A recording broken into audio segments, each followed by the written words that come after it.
রসুলের কদমের উপরে রেখে দেয়, রসুল পৃথিবীকে যে ঋণী করেছেন সেই ঋণ শোধ হবে না। বিশ্ব মানবতার মহানবীর এই ব্যঙ্গচিত্র ফুঁসে উঠল পৃথিবী, গর্জে উঠল মুসলিম উম্মাহ। কোনো বিচার পাওয়া গেল না। যেখানে এটা বন্ধ করে দেওয়ার কথা ছিল বন্ধ না করে Italy, Germany, France, Bulgaria, Belgium, যুক্তরাষ্ট্র, ইটালি, বিভিন্ন দেশে নবী করিম সাল্লাল্লাহু আলাইহি সাল্লামের ব্যঙ্গচিত্র, ব্যঙ্গ কার্টুন আঁকাইয়া পৃথিবীর 150 কোটি মুসলমানের কলিজায় আগুন লাগাইয়া দিল।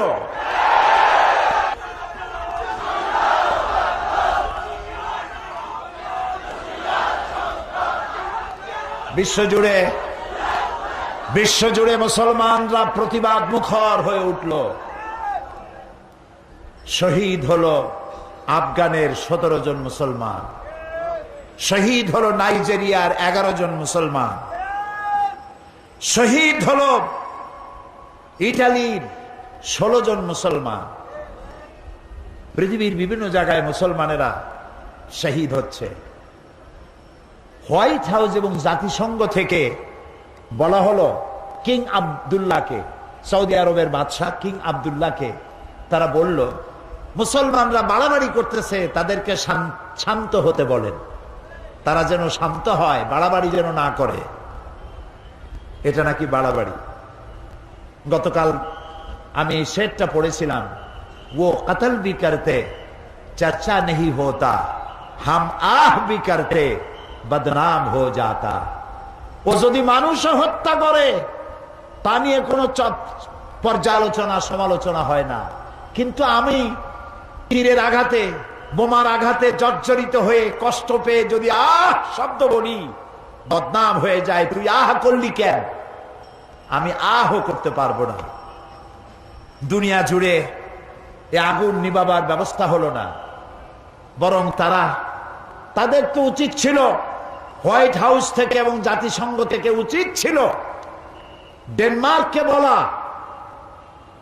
ডেনমার্ক এর প্রধানমন্ত্রী তিনি যেন পৃথিবীর মুসলমানদের কাছে নিঃস্বার্থভাবে করজোড়ে ক্ষমা চায়,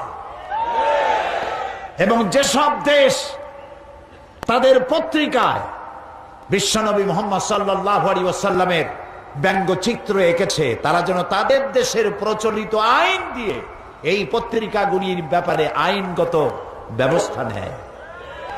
সেটা করা হলো না। আমাদের প্রতিবাদ থামবে না, আমাদের প্রতিবাদ চলতেই থাকবে। অতদিন চলতে থাকবে যতদিন পর্যন্ত ডেনমার্কের কুলাঙ্গার পত্রিকা, মানুষ নামের অযোগ্য কলঙ্ক নরপশু, সে দেশের সরকার যতদিন পর্যন্ত মুসলমানদের কাছে ক্ষমা না চাইবে এবং পত্রিকার বিরুদ্ধে শাস্তিমূলক ব্যবস্থা না নিবে, পৃথিবীর মুসলমানেরা ঘরে বসে থাকতে পারে না।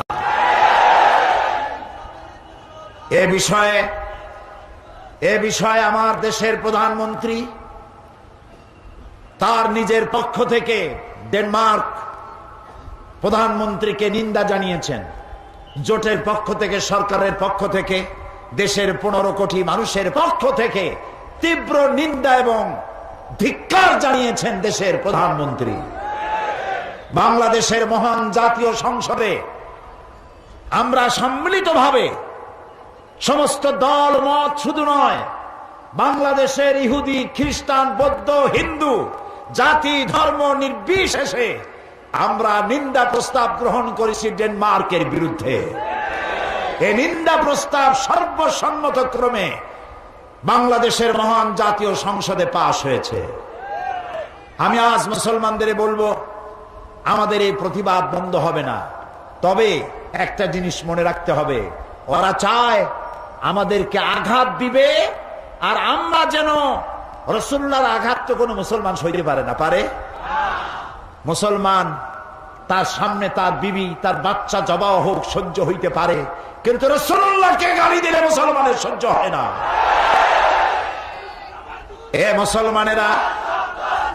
মুসলমানেরা প্রতিবাদ মুখর হবে। সোচ্চার থাকবে। তবে ওরা চায় আমরা যেন ওদের পতাকায় আগুন জ্বালাই, আমরা যেন ওদের দূতাবাসগুলি আগুন দিয়ে পোড়ায় দেই, আমরা যেন ওদেরকে মারধর করি, আমরা যেন বাস পোড়াই, আমরা যেন মানুষ হত্যা করি। এই সব ব্যাপারে ওরা এটা চায়। ওদের পাতানো ফাঁদে আমরা কি পা দিব? আমরা কি পা দিব? নিশ্চয়ই নয়। আমাদের প্রতিবাদ হবে অহিংস, কারো দেশের পতাকা পোড়ায় নয়, কারো দূতাবাসে আগুন জ্বালায় নয়, কাউকে হত্যা করে নয়, বরং কলিজার সবটুকুন ধিক্কার, নিন্দা এবং প্রতিবাদ জানাবো। কলিজা দিয়া ধিক্কার দিয়ে তাদেরকে প্রতিবাদ জানাতেই থাকবো। আমরা ওরা আমাদেরকে সন্ত্রাসী জাতি হিসাবে চিন্তা পরিচিত করাবার জন্য হাজারো চেষ্টা করছে। এই চেষ্টায় আমরা পাও দেব না। আল্লাহ যেন আমাদেরকে সেই ধৈর্য ধরার তৌফিক দান করেন। আমরা বলি আমিন। আমরা সবাই বলি আমিন। আমরা ড্যানিশ কন্ডেন্স মিল্ক না খাইলে মরে যাব? মরে যাব? আজকে শপথ হোক, ডেনমার্কের কোন জিনিস আমরা কিনবো না, হারাম। এবং যেই সব দেশ আমার রসুলকে গালি দিয়েছে, আমার রসুলের ব্যঙ্গচিত্র এঁকেছে, যতদিন পর্যন্ত মুসলমানদের কাছে ক্ষমা না চাইবে ততদিন পর্যন্ত তাদের তৈরি করা কোন পণ্য আমাদের বিক্রি করা, আমাদের বেচা কেনা আমাদের জন্য হারাম ঘোষণা করলাম। আমরা তাদের পণ্য গ্রহণ করব না। আচ্ছা, বাচ্চা যখন পৃথিবীতে এলো তখন তার যেই পাইপ দিয়ে খাবারের খাবার তার পথ ছিল সেটা কি থাকলো না গেল? চট্টগ্রামের বাচ্চার কি করে? ওই তারটা রেখে দেয়, কি করে? কাটে ফেলে। আমাদের বরিশালও কাটে, সারা দুনিয়া কাটে। এখন বাচ্চা খাবে কি? সে তো চিৎকার মারছে ক্ষুধায়। আল্লাহ রাব্বুল আলামিন মায়ের পেটের ভিতরে সন্তানের খাবারের জন্য একটা পাইপলাইন দিয়েছিলেন। ভূমিষ্ঠ হওয়ার সঙ্গে সঙ্গে পাইপলাইনটা কেটে দেওয়া হলো, একটা লাইন কেটে দেওয়া হলো। সন্তান এখন কি খাবে? বিশ্ব নিয়ন্তা রব্বুল আলামিন এক লাইন কেটে দিয়ে বাচ্চার জন্য মায়ের বুকের উপরে সন্তানের জন্য ডাবল লাইন চালু করে দিলেন। এই হচ্ছে আমার আল্লাহ, সুবহানাল্লাহ।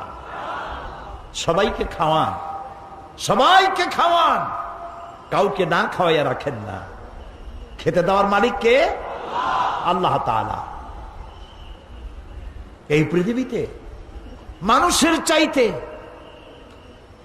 প্রাণী, অন্যান্য প্রাণীর সংখ্যা তো অনেক বেশি। চট্টগ্রামে যত ইঁদুর, উই পোকা, তেলা পোকা, সার পোকা আর পিঁপড়া আছে, তত কি মানুষ আছে? কারা বেশি? আপনারা বেশি না ওরা বেশি? ওরা বেশি। এই অসংখ্য প্রাণী কে খাবার দেয়? বলেন কে দেয়? ছোট্ট পিঁপড়া থেকে শুরু করে হাতি পর্যন্ত, দরিয়ার তিমি মাছ থেকে সেরাপুটি পর্যন্ত। দরিয়ার ভিতরে যে বড় বড় তিমি আছে, নীল প্রজাতির তিমি, এর ওজন 5000 টন পর্যন্ত হয়। এখন তিমি মাছটা যত বড়, যেমন মা তেমন সা, মাও যেমন বাচ্চাও তেমন হয়েছে। বাচ্চা তো আর ছাগলের বাচ্চা হয় না। কিসের বাচ্চা হয়েছে? তিমির বাচ্চা। ওর তো ডিম হয় না, বাচ্চা দেয়। বাচ্চা যখন এলো তিমির পেট থেকে, ওর প্রত্যেক দিন খাবার লাগে 60 থেকে 70 মণ দুধ। কে দেয়? কে দেয়? আল্লাহ রাব্বুল আলামিন বলেন, এই পৃথিবীতে এমন বহু প্রাণী আছে যাদের খাদ্য তারা জমা করে না, সঞ্চয় করে না। সেসব প্রাণীগুলির খাদ্য আমি সরবরাহ করি। যেমন আপনার আমার ব্যাংকে টাকা আছে, গোলায় ধান আছে, কিন্তু কোনো প্রাণীর ব্যাংকে কিছু জমা নাই। আজ সকালে যা খেলো কাল সকালে কি খাবে তার জানা নাই। এ ধরনের অসংখ্য প্রাণী, পিঁপড়া থেকে শুরু করে হাতি, গন্ডার, ছোট্ট পাখি থেকে শুরু করে ঈগল পাখি, কাসকি মাছ থেকে শুরু করে তিমি মাছ পর্যন্ত, কেঁচো থেকে শুরু করে বড় বড় অজগর পর্যন্ত সমস্ত প্রাণীগুলো সকালবেলায় খালি পেটে যার যার বাসা থেকে, যার যার এলাকা থেকে বেরিয়ে চলে যায়, মহাশূন্যে ওড়ে, জঙ্গলে বেড়ায় আর সমুদ্রে সাঁতরায়। আল্লাহ তাআলা বলেন, সন্ধ্যা আসতে না আসতে সমস্ত প্রাণীগুলির পেট ভরাইয়া আমি যার যার ঘরে ফিরাইয়া দেই। ওয়ামা মিন দাব্বাতিন ফিল আরদি ইল্লা আলাল্লাহি রিজকুহা। এই পৃথিবীতে এমন কোন বিচরণশীল জীব নাই যার রিস্কের দায়িত্ব আমি আল্লাহ পালন করি নাই। সকলকে এই রিস্কের দায়িত্ব আমি পালন করি। আবহমান কাল থেকে এই পৃথিবীতে দুই শ্রেণীর লোক, ধনী আর গরিব। বলেন কি? ধনী আর গরিব, এই দুই শ্রেণীর লোক। আদিকাল থেকেই মানুষ দারিদ্র্যের বঞ্চনা থেকে মুক্তি লাভের জন্যে মন গড়া ধর্ম, নিজস্ব চিন্তার মতবাদ নিয়ে বহু চেষ্টা করেছে, কিন্তু মানবতার অর্থনৈতিক কল্যাণ, গরিব এবং দুঃখী মানুষের কল্যাণ সাধনে আসমানি বিধানের মতো সুন্দর ব্যবস্থা পৃথিবীতে কেউ দিতে পারে নাই। সমাজতন্ত্র নিজের দেশেই আত্মহত্যা করেছে। আমার দেশে এখনো কিছু কিছু বদ্ধ পাগল কই যে এই দেশে আমরা একদিন সমাজতন্ত্র কায়েম করি, ছাড়বো। আমি বলি, ভাই, কর্ণফুলী, কুশিয়ারা, মেঘনার সুরমা নদীতে যদি সমুদ্র কাছে, সমুদ্রেই যদি ভাটি লাগে, তাহলে কর্ণফুলী, মেঘনা, কুশিয়ারা, বনু আর সুরমা নদীতে জোয়ার আসবে না। সমুদ্রে যদি ভাটি লাগে, তোমার সমাজতন্ত্রের জন্মস্থানেই সমাজ। আলহামদুলিল্লাহ আলহামদুলিল্লাহ নাহমাদুহু ওয়া নাস্তাঈনুহু ওয়া নাস্তাগফিরুহু ওয়া নাউযু বিল্লাহি মিন শুরুরি আনফুসিনা ওয়া মিন সাইয়্যাতি আ'মালিনা। من يهد الله فلا مضل له ومن يضلل فلا هادي له ونشهد أن لا إله إلا الله وحده لا شريك له ونشهد أن سيدنا وحبيبنا ومولانا محمدًا عبده ورسوله الذي أرسله بالحق بشيرا ونذيرا وداعيا إلى الله بإذنه وسراجا منيرا. فقد قال الله تعالى في كلامه المجيد وفرقانه الحميد: أعوذ بالله من الشيطان الرجيم. بسم الله الرحمن الرحيم. إن الله وملائكته يصلون على النبي يا أيها الذين آمنوا صلوا عليه وسلموا تسليما. اللهم صل على مولانا محمد وعلى آل سيدنا مولانا محمد প্রাণ খুলে মোহাব্বতের সাথে সবাই পড়ুন আল্লাহুম্মা সাল্লি আলা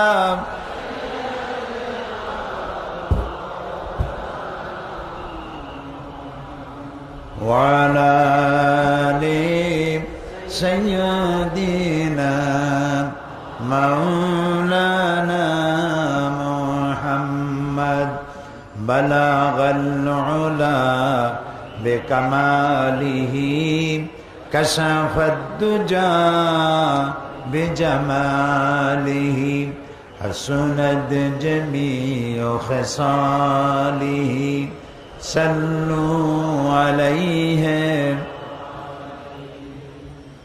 होना ये फूल तो बुलबुल का तरन्नुम भी न हो चिमने दहर में कलियों का तबस्सुम भी न हो बलागल उला كشف الدجى بجماله حسنت جميع خصاله صلوا عليه আরবের বুকে মক্কার পরে আমিনার যেথায় ঘর খোদার করুণা रहमत हुए झुरसे बारंबार बलागल उला बेकमालिही कशफत दुजा बेजमालिही हसनत जमीअ खसालिही सल्लु अलैहि চট্টগ্রাম ইসলামী সমাজ কল্যাণ পরিষদ কর্তৃক আয়োজিত 5 দিন ব্যাপী ঐতিহাসিক তাফসীরুল কোরআন মাহফিলের 27তম বাৎসরিক মাহফিলের আজকের এই দ্বিতীয় দিবসে সম্মানিত সভাপতি ফজিলাতুল শেখ হযরতুল আল্লাহ মৌলানা শামসুদ্দিন সাহেব আমার অত্যন্ত বন্ধু এদেশের সর্বজনম শ্রদ্ধ পরিচিত ব্যক্তিত্ব আন্তর্জাতিক খ্যাতিসম্পন্ন মুফাসসিরে কোরআন হযরত মৌলানা লুৎফুর রহমান সাহেব हज़रात उलमाए किराम उपस्थित बांग्लादेशेर विभिन्न प्रांत थेके पार्श्ववर्ती देश थेके आगत सम्मानित कुरान प्रेमिक रसूल प्रेमिक भाइयेरा पर्दार आड़ालेर मा एवं बोनेरा अस्सलामु आलाइकुम व रहमतुल्लाहि व बाराकातुहु।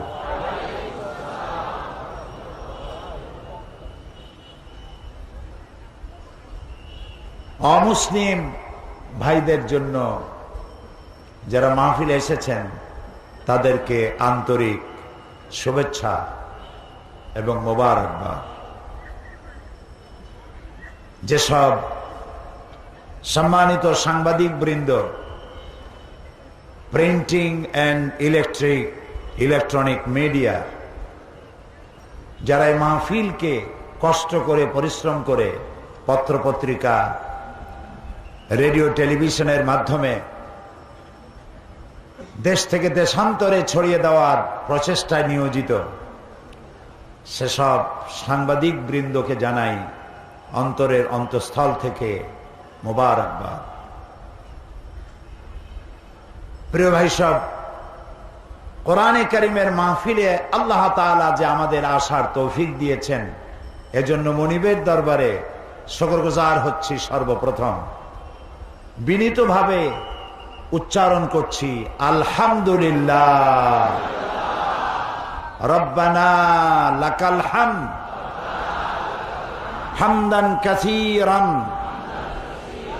তাইয়্যিবান মুবারাকান ফীহি ইয়া রাব্বি লাকাল হামদু কামা ইয়ানবাগি লিজালালি ওয়াজহিকা ওয়া আযীমি সুলতানিকা।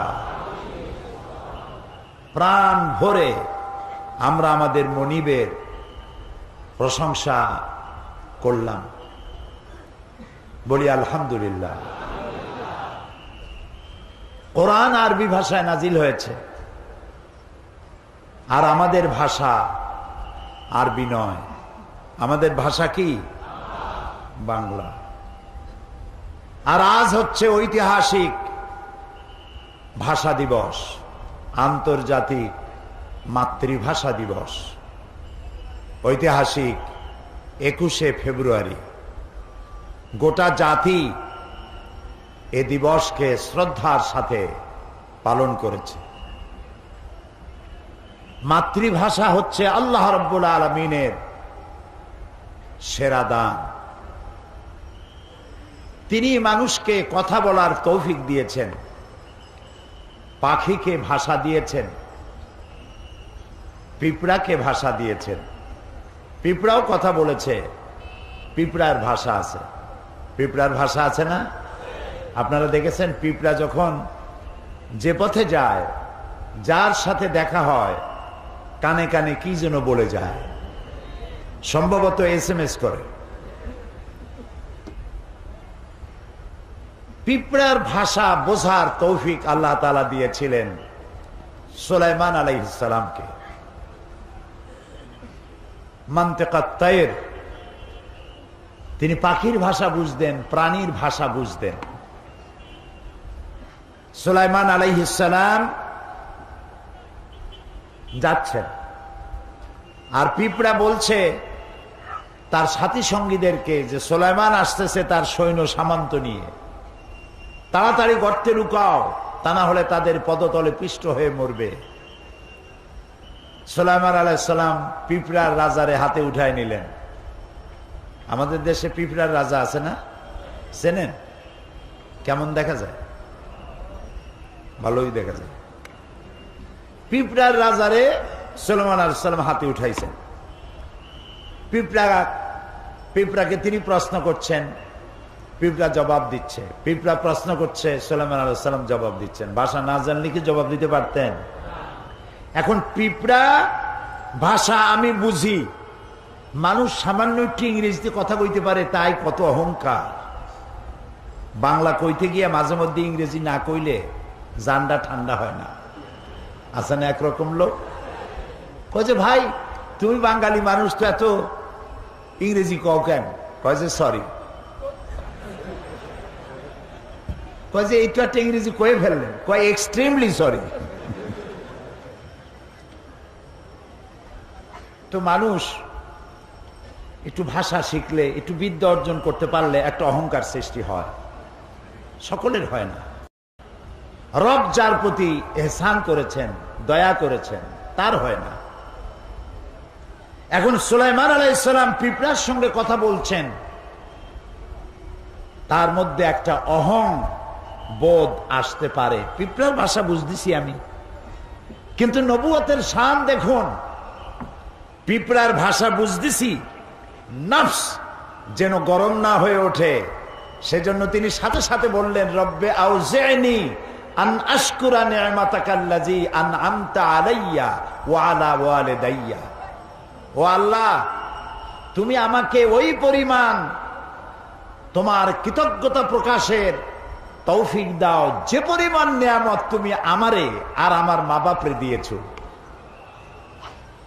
ওয়ান আমালা সালিহান তারদাহু, আর এমন আমল করার তৌফিক আমাকে দাও যে আমল করলে তুমি খুশি হও।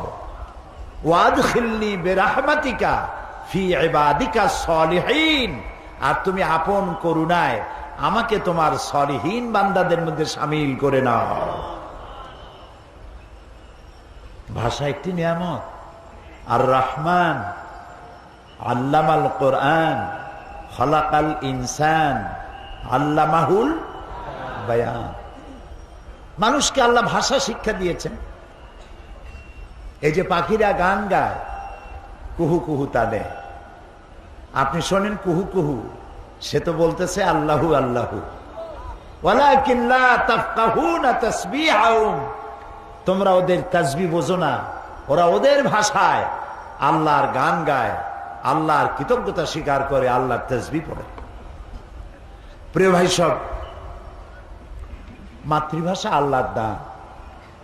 আল্লাহ তাআলা বলছেন, ওমা আরসালনা মির রাসূলিন ইল্লা বিলিসানি কওমি লিয়ুবাইয়িনা লাহুম, আমি এমন কোন নবী পাঠাই নাই যে নবীকে তার জাতির মাতৃভাষায় পাঠাই নাই। এই মাতৃভাষায় নবী পাঠাইছি এই জন্য যাতে করে তারা আমার বাণীগুলিকে তার জাতিকে বুঝায় দিতে পারে। আল্লাহ নবী পাঠাবেন আরব দেশে, সেজন্য লন্ডন থেকে নবী বানায় আনেন নাই। ইংরেজি কইলে আরবরা বুঝবে কি, ঠিক কিনা? সুতরাং যে জাতি কাছে আল্লাহ নবী পাঠাবেন সেই জাতির মাতৃভাষায় আল্লাহ নবী পাঠিয়েছেন। এই ভাষা হচ্ছে আল্লাহর দান। ওয়ামিন আয়াতিহি খালকুস সামাওয়াতি ওয়াল আরদ ওয়া ইখতিলাফি আলসিনাতিকুম ওয়া আলওয়ানিকুম। আল্লাহ তাআলা বলছেন, আমার অসংখ্য নিদর্শনের মধ্যে রয়েছে আকাশ আর জমিন, আর রয়েছে তোমাদের মধ্যে রঙের বৈচিত্র্য, আর রয়েছে ভাষা। অসংখ্য ভাষা এবং রং, এসব আমার সৃষ্টি, আমার নিদর্শন।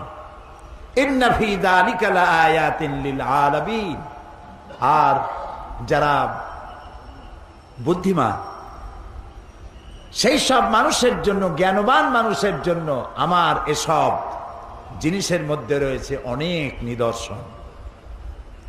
নবী করিম সাল্লাল্লাহু আলাইহি ওয়াসাল্লাম, তাকে ছোট্ট অবস্থায় আল্লাহ তাআলা লালন পালন দায়িত্ব দিলেন বনি সাদ গোত্রের কাছে। যেহেতু আরবের মক্কার ভাষা আঞ্চলিক ভাষা, কলুকাল ল্যাঙ্গুয়েজ তাদের, আরবি ভাষা, কিন্তু কথাগুলি তারা উচ্চারণ করে স্থানীয় ভাষা। যেমন আমাদের মাতৃভাষা বাংলা হলেও এক এক এলাকায় এক এক ধরনের।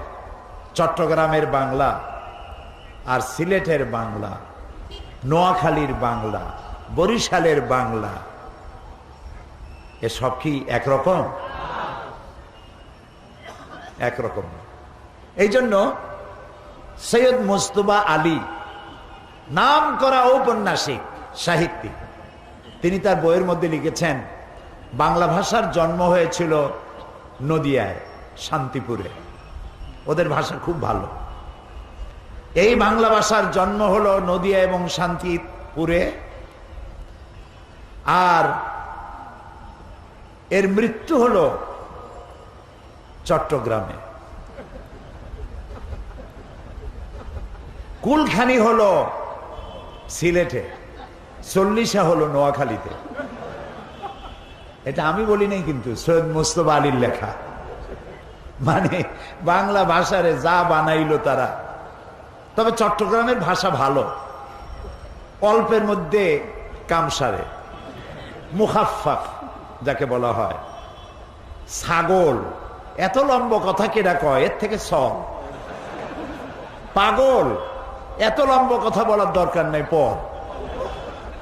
আপনারা এত লম্বা কথা এত সময় কই অনারা। আমি মৌলানা শামসুদ্দিন সাহেবকে শুনেছি টেলিফোনে বলে, বদ্দা আই শামসুদ্দিন খদ্দে। এই যে কলুকাল ল্যাঙ্গুয়েজ, এটি ভালো, এবং আপনাদের ভাষা, চট্টগ্রামের ভাষা খুবই ভালো, সিলেটের ভাষা এটাও ভালো। সব জায়গার কলুকাল ল্যাঙ্গুয়েজ খুব ভালো, আলহামদুলিল্লাহ। আপনাদের ভাষার মধ্যে আরবির মিলজুল আছে, কেউ যদি ডাকে এ আব্দুল করিম, সে বলছে লব্য, বলে না? এই লব্যটা কি? লাব্বায়কের অপভ্রংশ, এটা আরবির কাছাকাছি। এখানে লোকেরা কাদা বলে, পাত্রকে কাদা বলে, এটা আরবিতে কাদহুন। কাদহুন মানে পাত্র, পেয়ালা। তাহলে দেখা যায় আপনাদের কথা আরবির কাছাকাছি। সিলেটেও এরকম তাদের কথাগুলি আছে। মীমাংসা করতে গিয়ে তারা বলে, বিচারকরা, এই কজিয়ার সমরা হলো এই। কজিও আরবি, সমরাও আরবি। তারপরে বলে যে কিনার কিনার, ওই পাশ দিয়ে যাও, সেটারে বলে কিনার কিনার। কিনার দিয়ে যাও, এক কোনা দিয়ে যাও। এভাবে অনেক ভালো ভালো শব্দ আরবি মিলজুল রয়েছে। আমি আজকে ভাষার তাফসীর করতেছি না, যেহেতু আজকে ঐতিহাসিক আন্তর্জাতিক মাতৃভাষা দিবস, সেজন্য বলছি আজ থেকে 54 বছর আগে 1952 সালে রাষ্ট্রভাষা বাংলার আন্দোলন করেছিল আমার দেশের দামাল ছেলেরা। সেই আমার দেশের দামাল মুসলিম ছেলে সালাম, বরকত, রফিক, জব্বার আমার মাতৃভাষার জন্য তারা জীবন দিল। গোটা জাতি শ্রদ্ধার সাথে তাদেরকে স্মরণ করেছে। আমরাও তাফসীরের মাহফিলের পক্ষ থেকে এই 4 বীর সন্তানের জন্য দোয়া করি, আল্লাহ আমার মায়ের ভাষার জন্য যারা জীবন দিল, জান্নাতুল ফেরদাউসের মেহমান তাদেরকে বানায় নিও। প্রিয় ভাই সব, তবে একটি জায়গায় আমি একমত হতে পারি না, সেটি হলো ঘটনাটি ঘটেছিল রফিক, জব্বার, সালাম, বরকত জীবন দিয়েছিল বাংলা ভাষার জন্য। কোন ভাষার জন্য? সেই দিবসটি ছিল 8ই ফাল্গুন। আন্দোলন করলাম বাংলা ভাষার জন্য, কিন্তু তা উদযাপন করি আমরা 21শে ফেব্রুয়ারিতে। এইটা আমি বুঝি না, মিলটাল করতে পারলাম না। কেন বুঝলাম না তাও বুঝি না। যদি 21শে ফেব্রুয়ারি না করে 8ই ফাল্গুন করতাম, তাহলে বোধহয় বাংলা ভাষার মর্যাদা আরো একটু হইতো। আজ কোর্ট কাছারি আদালতে বাংলা ভাষার জন্য 21শে ফেব্রুয়ারিতে পাঞ্জাবি পরে লোকেরা, যেমন পয়লা বৈশাখ একদিনের জন্য একটু বাঙালি হয়, ইলশা মাছ, পান্তা ভাত আর কাঁচামরিচ আর কাঁচা পেঁয়াজ এগুলোতে খাইয়া একদিনের জন্য একটু বাঙালি হয়। এর কোনো মানে নেই। আমাদের কোর্ট কাছারি আদালতে আমাদের বিজ্ঞ আইনজীবীরা বিচারককে সম্বোধন করে মাই লর্ড। কি মারাত্মক কথা! মাই লর্ড মানে কি? আমার প্রভু, আমার রব। নাউজুবিল্লাহ, সবাই বলি নাউজুবিল্লাহ। আপনারা বলুন, মহামান্য আদালত, মহামান্য বিচারক, মাই লর্ড, এই কথা বলা কবিরা গুনাহ। কোন মুসলমানের বিচারককে মাই লর্ড বলা জায়েজ নাই, হারাম, কবিরা গুনাহ। আপনি বাংলায় বলুন মহামান্য আদালত, মহামান্য বিচারক। সুতরাং বাংলায় কথা বলতে শিখি, বিশুদ্ধ বাংলা বলতে চেষ্টা করি, তাহলে ভালো হবে। এবং আজকের এ বিষয়ে আমার শেষ কথা, আসুন জীবনের সকল স্তরে বাংলা ভাষা চালু করার আন্দোলন শুরু করি। বাংলা ভাষা না জানলে, না বুঝলে, কোরআন যদি বাংলায় তাফসীর না হইতো, তাহলে সাধারণ লোকেরা কোরআন বুঝতে পারত না। এই জন্য আমার মায়ের ভাষা শুধু নয়, আমার বাপের ভাষাও বাংলা। সুতরাং মাতৃপিতৃ ভাষা বাংলা। এই ভাষার সাথে আমাদের প্রাণের সম্পর্ক, জীবনের সম্পর্ক। এ ভাষা আমি তৈরি করে নাই, কোন বুদ্ধিজীবী তৈরি করে নাই। সমস্ত ভাষার স্রষ্টা কে? সবাই বলুন, সে আল্লাহর প্রশংসা করছি।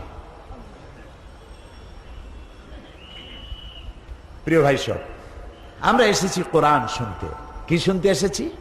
কোরআন। আলহামদুলিল্লাহ, এই কোরআন শুধু মুসলমানদের জন্য আসে নাই। আল্লাহ তাআলা কোরআন সম্পর্কে বলেছেন, হাযা বায়ানুল লিন্নাস হুদাল লিন্নাস, এটা পৃথিবীর সকল মানুষের জন্য আমি নাজিল করেছি। সুবহানাল্লাহ। আল্লাহর নবী বলেন, লা তুহসাব আজাইবুহু ওয়ালা তুবলা গরাইবুহু ফিহি মাসাবিহুল হুদা ওয়া মানারিল হিকমা। আল্লাহ তাআলা বলেন, আল্লাহর নবী বলেন, এই কোরআন কোনদিন পুরাতন হবে না, জীর্ণ হবে না, শীর্ণ হবে না। এই কোরআনের বিস্ময়কারিতা, এই কোরআনের আশ্চর্য অবস্থা, বিস্ময়কারিতার কোনো শেষ নাই। বিজ্ঞানের আবিষ্কার যত বাড়বে, বিজ্ঞান যতই অগ্রসর হবে, ততই কোরআনের কাছে বিজ্ঞানীরা ভিক্ষুকের মতো কিয়ামত পর্যন্ত হাত তুলে থাকবে। এটা শেষ নাই, কোনদিন পুরাতন হবে না। এক এক বছর করে করে 26টি বছর এই মাঠে, সেই মিউনিসিপ্যাল হাই স্কুল মাঠ চট্টগ্রাম, তারপরে কলেজিয়েট হাই স্কুল মাঠ, এরপরে হাই স্কুল থেকে কলেজ, কলেজ থেকে প্যারেড ময়দান পর্যন্ত 26 বছর পার করলাম।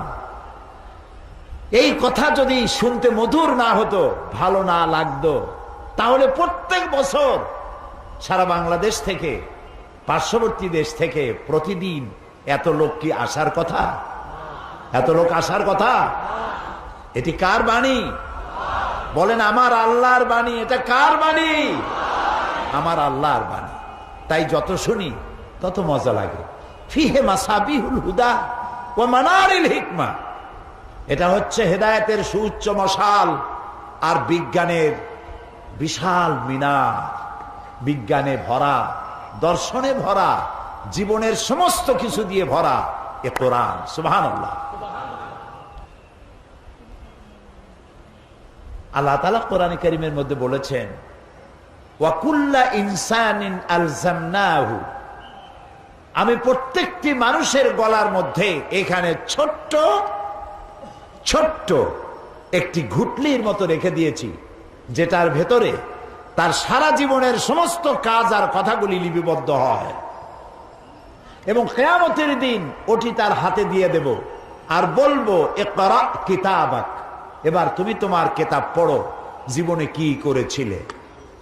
প্রশ্ন ওঠে যে ছোট্ট একটা ঘুটলি এই গলার কাছে, একটা মানুষ বাঁচে 50, 60, 70, 80, 100, 150, আগে তো আরো বেশি বাঁচত। সারা জীবনের সমস্ত কথা আর কাজ এই ছোট্ট এতটুকু একটা ঘুটলির মধ্যে কেমনে লিপিবদ্ধ হবে? প্রশ্ন উঠেছে। জবাব কি কঠিন না সহজ?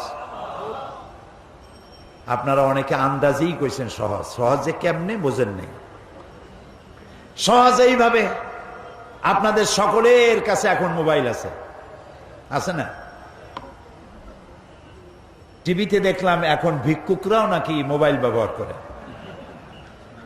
মোবাইল করে বলে, সাহেব আমারে চিনেছেন? কয় না, চিনি নাই তো।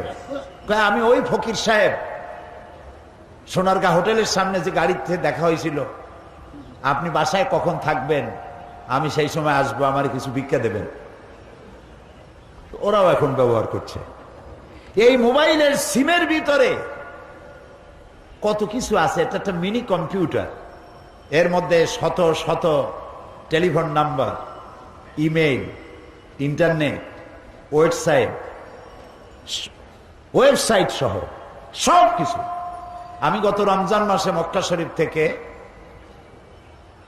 বাংলাদেশে ফিরছি, জেদ্দায় এসেছি। একটা মোবাইল কেনা দরকার, একটা মোবাইলের দোকানে গেলাম। যেটা পছন্দ হয় না সেগুলির দাম কম, যেটা পছন্দ হইল ওইটার দাম বেশি। পছন্দ হইল সেটার দাম 1600 রিয়াল। আমি বললাম, ভাই এত পয়সা তো আমার নাই, আমি অন্য দোকান দেখি। পিছনে এক লোক দাঁড়ানো, আমি তারে দেখিও নাই, চিনিও না। সে কয় যে ওইটা কি আপনার পছন্দ? তা আমি বললাম, ভাই আমার কাছে তো পয়সা নেই, এটা নেবো না, আমি অন্য দোকানে গিয়ে দেখি যে আমি একটা কম দামের পাই নাকি। কয় যে আপনার দাম দিয়া কাম কি, আমার বাড়ি চট্টগ্রাম, এটা আমি আপনার হাদিয়া দেব। চট্টগ্রামের ফজিলত বয়ান করতেছি না, অন্য কথা বলবো। মোবাইলটা আমারে দিল এবং একটা মেমোরি কার্ড কিনলো সে, ছোট্ট আমার এই যে আপনার আঙ্গুলের যে কর, এই করের অর্ধেক একটা মেমোরি কার্ড। এই কার্ডটা ভিতরে ঢুকায় দিল আর বলল এইটার ভিতরে 30 পারা কোরআন শরীফ ঢুকানো আছে। কাবা শরীফের ইমাম ফজিলাতুল শেখ আব্দুর রহমান আস-সুদাইস, ফজিলাতুল শেখ সৌদ আশ-শুরাইম, এই দুইজনের তেলাওয়াত করা 30 পারা কোরআন আমার মোবাইলের মধ্যে ঢুকানো। যখন যার তেলাওয়াত যে সূরা শুনতে ইচ্ছা করে শুনতে পারি। চিন্তা করলাম এতটুকু মেমোরি কার্ডে 30 পারা কোরআন যদি মানুষে ঢুকাইতে পারে, এই বুদ্ধি যিনি দিচ্ছেন সেই আল্লাহ রাব্বুল আলামিন মানুষের সারা জীবনের সমস্ত কাজ আর কথা এতটুকু জিনিসে ঢুকাতে পারবেন না কেন? সুতরাং বিজ্ঞানের আবিষ্কার যত বাড়বে, কোরআন বোঝা মানুষের জন্য তত সহজ হবে। যদি কোথাও বিজ্ঞান আর কোরআনের মধ্যে কন্ট্রাডিকশন হয়, তাহলে বুঝতে হবে বিজ্ঞান ব্যর্থ, কোরআন সফল। বিজ্ঞান আরো রিসার্চ করুক, কোরআনের সত্যতার দ্বার প্রান্তে একদিন না একদিন উপনীত হবেই ইনশাআল্লাহ। কারণ কোরআন এসেছে মহা বিজ্ঞানময় আল্লাহর কাছ থেকে। প্রিয় ভাই সব, সেই জন্য বলেছিলাম কোরআন শুধু মুসলমানদের জন্য নয়। আল্লাহ কি শুধু মুসলমানদের? বলেন তো আল্লাহ কার? সবাই। আল্লাহ যদি মুসলমানদের হইতো তাহলে তো আমরা পড়তাম আলহামদুলিল্লাহ রব্বিল মুসলিমিন, ঠিক না ভাই? আলহামদুলিল্লাহ রব্বিল আউলিয়া ওয়াল মুত্তাকিন, আলহামদুলিল্লাহ রব্বিল মুরসালিন, এগুলি পড়ি। কি পড়ি? পড়েন আমার সাথে, আলহামদুলিল্লাহি রাব্বিল আলামিন। সুবহানাল্লাহ, সুবহানাল্লাহ। সমগ্র বিশ্বের একচ্ছত্র অধিপতি মালিক তিনি সকলের। আমি হিন্দুদেরকে সম্বোধন করেছি, খ্রিস্টান বৌদ্ধ উপজাতীয়দেরকে সম্বোধন করেছি, কারণ আপনাদের সাথে আমাদের কোনো শত্রুতা নাই। আপনারা আমাদের ভাই, আপনাদের সাথে আমাদের সুসম্পর্ক। কোরআন আমার জন্য শুধু নয়, আপনার জন্য, কারণ আল্লাহ শুধু আমার না আপনারও। আপনি ভগবান ডাকুন, ঈশ্বর ডাকুন, পরমেশ্বর ডাকুন, এক ব্রহ্মা দ্বিতীয় নাস্তি বলুন, গড ডাকুন, যেই নামে ডাকুন, যাকে উদ্দেশ্য করে ডাকছেন তিনি তো আল্লাহ। তিনি কে? তিনি সকলে। তিনি হচ্ছেন রব্বুল আলামিন। আর এই কোরআন যেটা তিনি অবতীর্ণ করেছেন, শুধুমাত্র মুসলমানদের জন্য এই কোরআন আসে নাই। আল্লাহ রব্বুল আলামিন, কোরআন হচ্ছে যিকরুল লিল আলামিন, সমস্ত মানব গোষ্ঠীর জন্য আল্লাহ কোরআন নাজিল করেছে। আমরা সুবহানাল্লাহ বলবো না? আলহামদুলিল্লাহ। এখন আল্লাহ সকলের, কোরআনও সকলের, নবী শুধু আমাদের নাকি? জি। এবার দেখুন, কোরআন আল্লাহ সকলের, কোরআনও